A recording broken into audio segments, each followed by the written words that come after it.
Audio Jungle. বনানীর আগুন নেভানোর কাজে ফায়ার সার্ভিসের ফুটো পাইপ চেপে ধরার বালকের একটি সাক্ষাৎকার নিয়েছে পতিত অভিনেতা শাহরিয়ার নাজিম জয়। সেখানে বালকটিকে দিয়ে বলানো হয় বিভিন্ন জনের কাছ থেকে আর্থিক সাহায্য পাওয়া যে প্রতিশ্রুতি পাচ্ছে সেগুলো পেলে সে এতিমখানায় দান করে দেবে, কারণ খালদা জিয়া এতিমখানার টাকা মেরে দেওয়ায় এতিমের খুব সমস্যা হচ্ছে। ছেলেটি যখন এই কথা বলেছিল তখন ঠিকভাবে গুছিয়ে বলতে পারছিল না, বারবার কথা জড়িয়ে ফেলছিল। তখন জয় কথা গুছিয়ে দিতে সাহায্য করতে থাকে। তার অপ্রস্তুত জবাব এতিমদের দেব, এর কারণ বেগম জিয়া এতিমের টাকা আত্মসাৎ করেছে। আচ্ছা, এই জবাব কি নাইমের নিজস্ব? সে কি আদৌ জানে বেগম জিয়ার ঘটনা? এটা প্রশিক্ষণ দিয়ে শিখানো এক জবাব। চলমান নোংরা রাজনীতির অংশ এবং হলুদ মিডিয়ার এক নগ্ন খেলা।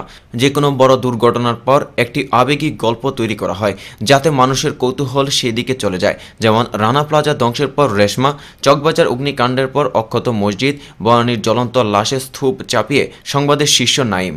অনুসন্ধানী সংবাদের মাধ্যমে রহস্য উদ্ঘাটনের মতো আগ্রহী প্রফেশনাল সাংবাদিক কি আছে? মনে হয় অনুসন্ধানী সাংবাদিকতার পরিবর্তে আবেগিক গল্প তৈরিতে অনেক বেশি আগ্রহী। আর ম্যাঙ্গো পাবলিকও এসব গল্প লুপে নেয়। রাজধানীর বনানীতে RF টাওয়ারে আগুনের ঘটনায় করা মামলায় গ্রেপ্তার SMHI ফারুক ও তাজবির উল ইসলামের 7 দিনের রিমান্ড মঞ্জুর করেছে আদালত। পুলিশের আবেদনের পরিপ্রেক্ষিতে রোববার ঢাকার মুখ্য মহানগর হাকিম আদালত এই আদেশ দেন। তাজবিরুল ইসলাম বিএনপির রাজনীতির সাথে জড়িত। SMHR ফারুক FR টাওয়ারের জমির মালিক, আর তাজবিরুল ইসলাম FR টাওয়ারের বর্ধিত অংশের মালিক। রাজধানীর বনানীতে FR টাওয়ারে আগুনের ঘটনায় করা মামলায় গ্রেফতার বিএনপি নেতা তাজবিরুল ইসলাম ও জমির মালিক SMHI ফারুককে রিমান্ড দেওয়া হয়েছে। কিন্তু FR টাওয়ারের নির্মাণকারী প্রতিষ্ঠান রূপায়ণ গ্রুপের চেয়ারম্যান লিয়াকত আলী খান মুলুক কোথায় গেলেন? তার কেন কোনো হদিশ মিলছে না? প্রশ্ন উঠেছে, তিনি কি আত্মগোপন করছেন নাকি গ্রেফতারের ভয়ে দেশ ছেড়ে পালিয়েছেন? তবে মহানগর গোয়েন্দা পুলিশের একটি দায়িত্বশীল সূত্র থেকে জানা গিয়েছে লিয়াকত আলী খান মুলুক বর্তমানে সিঙ্গাপুরে অবস্থান করছেন। গ্রেফতার এড়ানোর জন্য অগ্নিকাণ্ডের একদিন পর শুক্রবার তিনি দেশ ত্যাগ করেছেন বলে ধারণা করেছে গোয়েন্দা সূত্র। গত 28 মার্চ দুপুরে বনানীর RF টাওয়ারে আগুন লাগার ঘটনায় মারা গেছেন 26 জন, আহত শতাধিক। অগ্নিকাণ্ডের ঘটনায় শনিবার রাতে বনানী পুলিশ ফাঁড়ির ইনচার্জ SI মিল্টন দত্ত বাদী হয়ে মামলা করেন। এতে SMHI ফারুক, রূপায়ণ গ্রুপের চেয়ারম্যান লিয়াকত আলী খান ও তাজবিরুল ইসলামকে আসামি করা হয়। এরই মধ্যে এই মামলায় 2 জন আসামিকে গ্রেফতার করেছে পুলিশ। তারা হলেন জমির মালিক SMHI ফারুক, তাকে বসুন্ধরা আবাসিক এলাকা থেকে গ্রেফতার করা হয়। এর আগে FR টাওয়ারের বর্ধিত অংশের মালিক বিএনপি নেতা তাজবিরুল ইসলামকে গ্রেফতার করেন ডিবি পুলিশ সদস্যরা। এদিকে বিরোধী দল দমনে সরকার অস্ত্র কিনছে, ফায়ার সার্ভিসের সরঞ্জাম কিনছে না বলল বিএনপি। বিএনপির জ্যেষ্ঠ যুগ্ম মহাসচিব রুহুল কবির রিজভী অভিযোগ করেছেন, সরকার বিরোধী দল দমনে নানা অস্ত্র সরঞ্জাম কিনলেও অগ্নিকাণ্ডের মতো দুর্ঘটনায় মানুষের প্রাণ বাঁচাতে ফায়ার সার্ভিসের জন্য আধুনিক সরঞ্জাম কিনছে না। আজ শনিবার নয়াপল্টনে বিএনপির কেন্দ্রীয় কার্যালয়ের সংবাদ সম্মেলনে রুহুল কবির রিজভী মন্তব্য করেন। রুহুল কবির রিজভী বলেন, আগুন নেভাতে ও মানুষকে উদ্ধারে সরকার ফায়ার সার্ভিসে আধুনিক প্রযুক্তির ব্যবহারে কোনো ব্যবস্থা গ্রহণ করেনি। মানুষ বাঁচানোর জন্য কোনো উন্নত মানের যন্ত্রপাতি ফায়ার সার্ভিসের নেই, ব্যবস্থাপনা নেই। ফায়ার সার্ভিস আধুনিকায়নের সরকারের কোনো উদ্যোগ নেই। তিনি বলেন, শাসক গোষ্ঠী ফায়ার সার্ভিসের আধুনিকায়ন করলে এত মানুষের প্রাণ যেত না। অথচ গণতান্ত্রিক সংগ্রামকে দমন করার জন্য কত যে আধুনিক মরণাস্ত্র নিয়ে আসা হয়েছে তা আয়ত্ত নেই। বিরোধী দলকে দমনের বিষয়ে বিএনপির নেতা রিজভী বলেন, সর্বাধুনিক বিপজ্জনক tear shell, smoke grenade, sound grenade, rubber bullet, গোলমরিচ স্পেন সহ নানা ধরনের আধুনিক অস্ত্র নিয়ে আসা হয়েছে। বিএনপি সহ বিরোধী দলকে নিশ্চিহ্ন করার জন্য নিয়ে আসা হয়েছে 30,000 আধুনিক প্রাণঘাতী 12 বোর শটগান। স্বীকারোক্তি বা নির্যাতনের জন্য আনা হয়েছে ইলেকট্রনিক চেয়ার বা আধুনিক ডিভাইস। রিজভী আরও বলেন, বিরোধী দলের নেতাকর্মীদের ফোনে আড়ি পাতার জন্য বিশেষ অত্যাধুনিক প্রযুক্তি সংবলিত যন্ত্রপাতি আনা হয়েছে। গোপনে অডিও ভিডিও করার উন্নত মানের ডিভাইস আনা হয়েছে। গুলশানের DNCC মার্কেটে অগ্নিকাণ্ডের বিষয়ে রিজভী বলেন, মানুষ বাঁচাতে তাদের কোনো ভ্রুক্ষেপ নেই। ঢাকা সহ বাংলাদেশের বিভিন্ন অঞ্চলের বাতাসে পোড়া মানুষের গন্ধ ছড়িয়ে পড়ছে। এরা আছে বিরোধী দল দমনে। খালেদা জিয়াকে কীভাবে কষ্ট ও নির্যাতন দেওয়া যাবে সেই কাজে। এ সময় তিনি বিএনপির কারাবন্দী চেয়ারপারসনের মুক্তির দাবি করেন। এদিকে কুমিল্লার 14 গ্রামে বাসে আগুন দিয়ে মানুষ হত্যার অভিযোগে দায়ের করা মামলায় কারাবন্দী বিএনপি চেয়ারপারসন বেগম খালেদা জিয়াকে হাইকোর্টে দেওয়া 6 মাসের জামিন স্থগিত করেছে আপিল বিভাগের চেম্বার বিচারপতি আদালত। হাইকোর্টে দেওয়া জামিন আদেশের বিরুদ্ধে রাষ্ট্রপক্ষের করা আবেদনের শুনানি নিয়ে আজ রোববার চেম্বারে বিচারপতি মোহাম্মদ নুরুজ্জামানের আদালতে আদেশ দেন। চেম্বার আদালত খালেদা জিয়ার জামিন স্থগিত করে এ বিষয়ে শুনানির জন্য আগামী 7 এপ্রিল আপিল বিভাগের পূর্ণাঙ্গ বেঞ্চে পাঠিয়েছেন। আদালতে খালেদা জিয়ার পক্ষে ছিলেন সিনিয়র আইনজীবী AJ মোহাম্মদ আলী ও ব্যারিস্টার কায়সার কামাল। রাষ্ট্রপক্ষে ছিলেন অ্যাটর্নি জেনারেল মাহবুব আলম।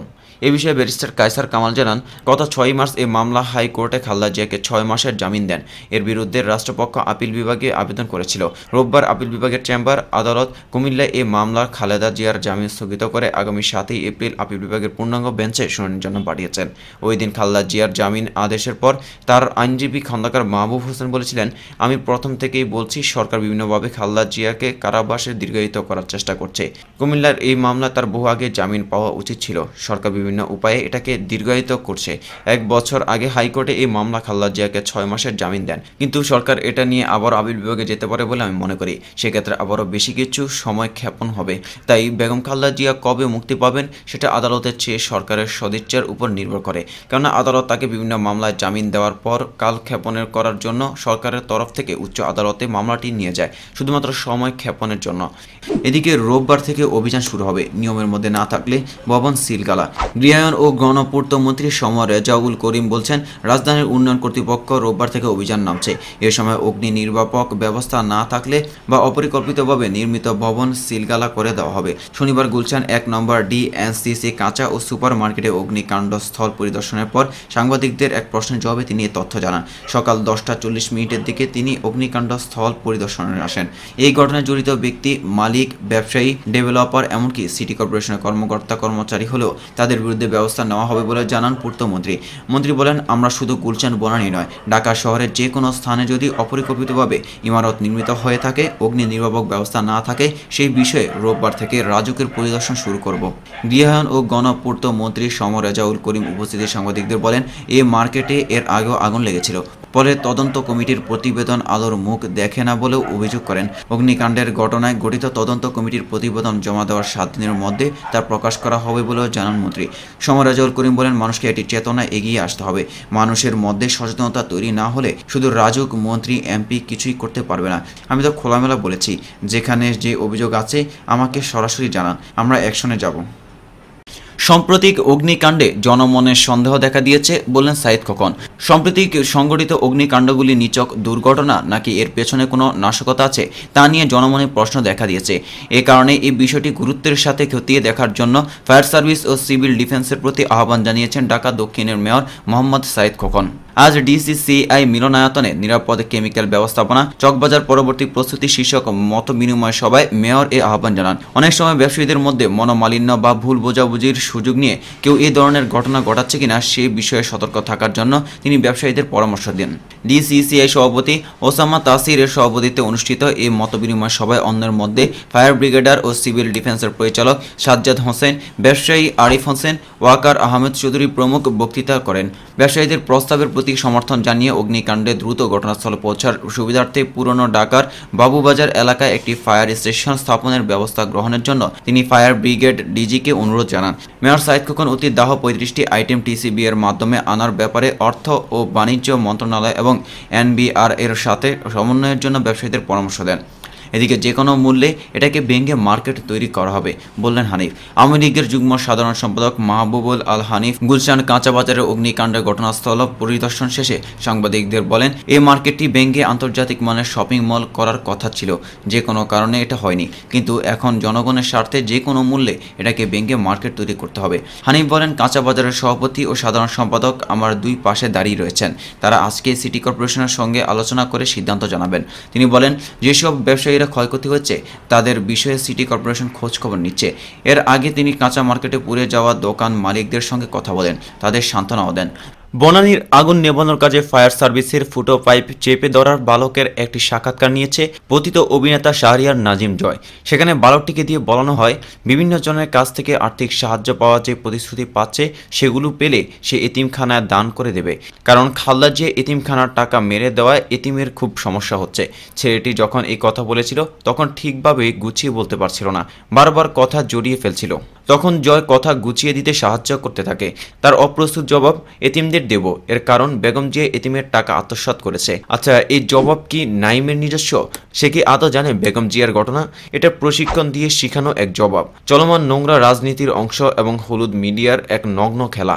যে কোনো বড় দুর্ঘটনার পর একটি আবেগিক গল্প তৈরি করা হয় যাতে মানুষের কৌতূহল সেদিকে চলে যায়। যেমন রানা প্লাজা ধ্বংসের পর রেশমা, চকবাজার অগ্নিকাণ্ডের পর অক্ষত মসজিদ, বনানীর জ্বলন্ত লাশের স্তূপ চাপিয়ে সংবাদের শীর্ষ নাইম।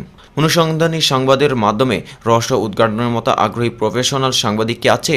মনে হয় অনুসন্ধানী সাংবাদিকতার পরিবর্তে আবেগিক গল্প তৈরিতে অনেক বেশি আগ্রহী। আর ম্যাঙ্গো পাবলিকও এসব গল্প লুপে নেয়।